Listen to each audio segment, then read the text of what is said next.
protestantisme est né au XVIe siècle à cause des dissensions idéologiques au sein de l'Église catholique romaine. 5 siècles après, cette Église est indirectement soupçonnée d'être responsable de la prolifération des églises de réveil, notamment au Cameroun. Et pour justement en savoir davantage, nous allons à la rencontre d'un prêtre et pas des moindres. Il est le père curé de la paroisse Marie Médiatrice d'Etoudi, le père Jean-Marie Otuntolo. Mon père, merci de nous recevoir sur cette grotte mariale avec la Vierge Marie qui prie et intercède pour nous. Comment vous allez? Très bien. Et vous? Ça va mon père, merci beaucoup de nous recevoir. Alors nous parlons des églises de réveil. Quelle est la perception que vous, en tant qu'ouvrier de l'église catholique romaine, vous avez de ces églises nouvelles? On peut y avoir une multitude d'églises. C'est compréhensible sur le plan spirituel. Maintenant, c'est les dérapages qui peuvent en faire problème. Et les dérapages, il y en a partout. Est-ce que ces églises de réveil ont aujourd'hui les mêmes objectifs que l'église mère, l'église catholique? Être à la tête d'un groupe, être pasteur, nécessite au préalable des études solides. Alors, voyez-vous, si on s'élève du matin au soir, on s'élève, on dit qu'on est pasteur. Parfois sans formation, la plus basique qui est la formation scientifique. Le bac, on ne peut pas. Pour quelque chose qui est sérieux, un prêtre c'est un manager, un prêtre c'est celui qui conduit, un pasteur c'est celui qui suit, qui répond aux problèmes des ouailles. Alors, mon père, le prêtre c'est minimum pour le plus intelligent, minimum bac plus 10 si on essaye de minimum calculer. Bac plus 8. Voilà, c'est le minimum, une somme de connaissances. Donc, mais aujourd'hui, les adeptes des nouvelles églises pointent un doigt accusateur sur l'église catholique que vous êtes, dénonçant au passage le volet conservateur, le volet doctrinal de l'église catholique qui ne s'arrime peut-être pas avec, à la modernité aujourd'hui. Et on est tenté de se poser la question de savoir est-ce que le Vatican Rome n'est pas aujourd'hui responsable de la prolifération de ces églises à cause de l'échec de son adaptation au temps moderne? L'église catholique n'a jamais échoué. L'église catholique a toujours été une église solide.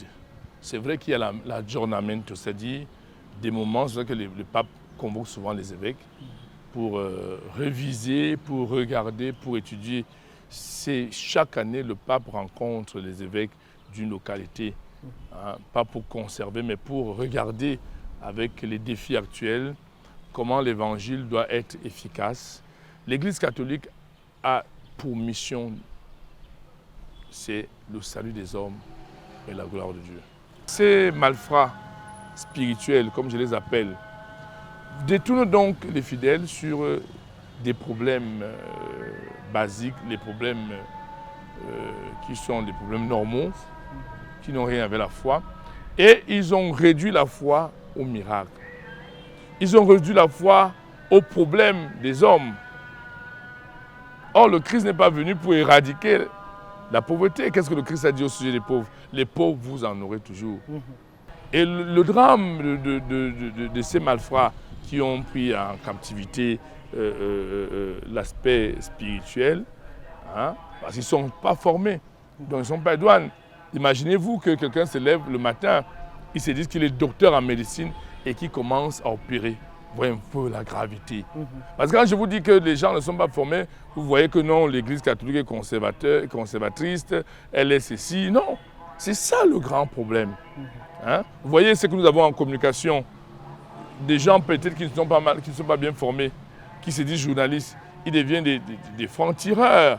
Donc c'est la même chose aussi sur le plan de la foi. Mon père, vous êtes le curé de cette paroisse qui a aussi en son sein un sanctuaire marial dont vous en êtes recteur. Je vous suggère dans la suite de notre conversation, pour des raisons de décor aussi, d'aller poursuivre notre entretien au sanctuaire si vous en avez convenance. Je vous en prie, ça ne me gêne pas.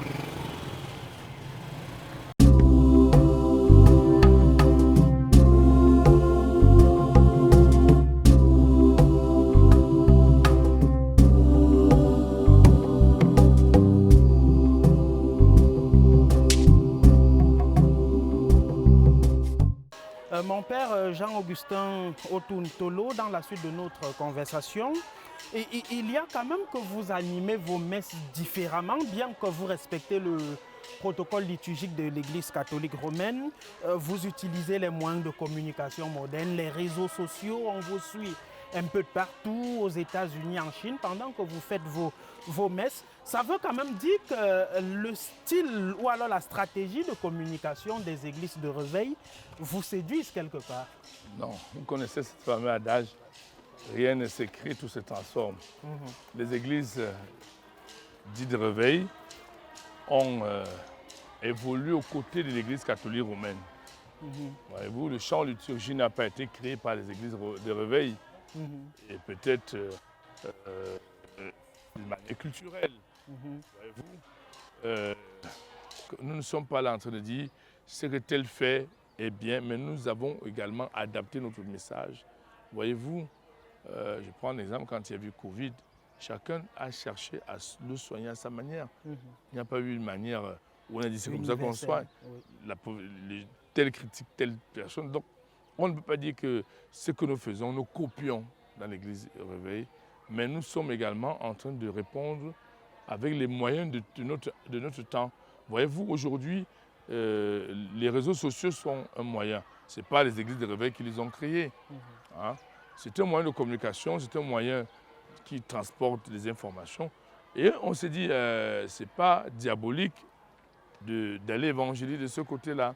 Mais l'Église catholique fait attention de ne pas exploiter la misère des hommes. Mon père, on vous accuse, l'Église catholique aujourd'hui, de ne pas justement venir à la rescousse de ces chrétiens qui souffrent, alors que de l'autre côté, les églises de réveil vous promettent un boulot, vous promettent d'obtenir finalement votre passeport qui n'est pas sorti depuis 15 tentatives, vous promettent d'obtenir le mariage dans les 1 an qui suivent.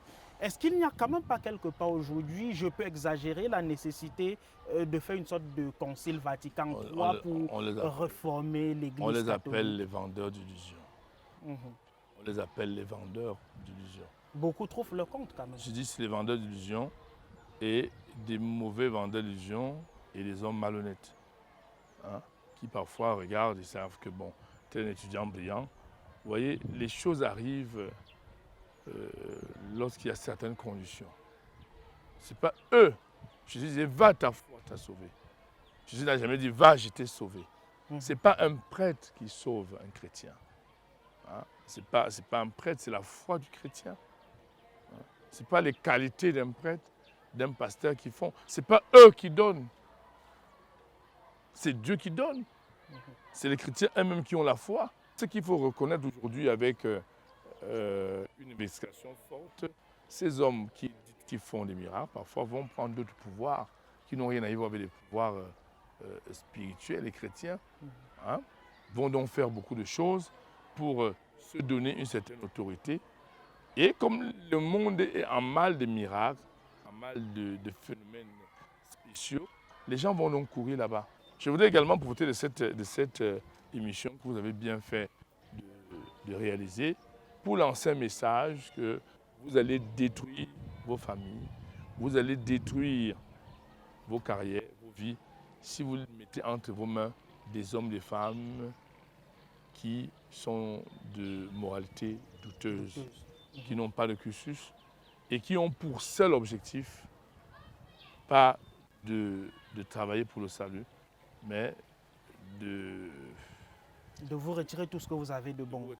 Alors, mon père, vous avez parlé des mauvaises pratiques et bien d'autres encore. Beaucoup de chrétiens qui migrent vers d'autres églises aujourd'hui accusent également l'Église catholique d'être au devant de la scène en ce qui concerne les pratiques homosexuelles. Il y a bien d'autres qui les découragent et ils sont obligés d'aller chercher ailleurs. C'est vrai, vous dites aux fidèles, ne faites pas ce que je fais, mais faites ce que je vous dis. Est-ce qu'aujourd'hui, pareilles pratiques également au sein de l'Église ne sont pas de nature à décourager et à appeler les chrétiens à aller voir ailleurs? C'est vrai qu'à qui on a beaucoup donné, on en demandera assez, c'est Jésus qui le dit. Ce n'est pas pour dédouaner les prêtres, mais pour dire quand même que ces phénomènes que nous déplorons tous, l'homosexualité et d'autres sont des phénomènes sociaux qu'on rencontre partout, dans tous les corps de métier. dans tous les... Et le sacerdoce, c'est un corps de métier.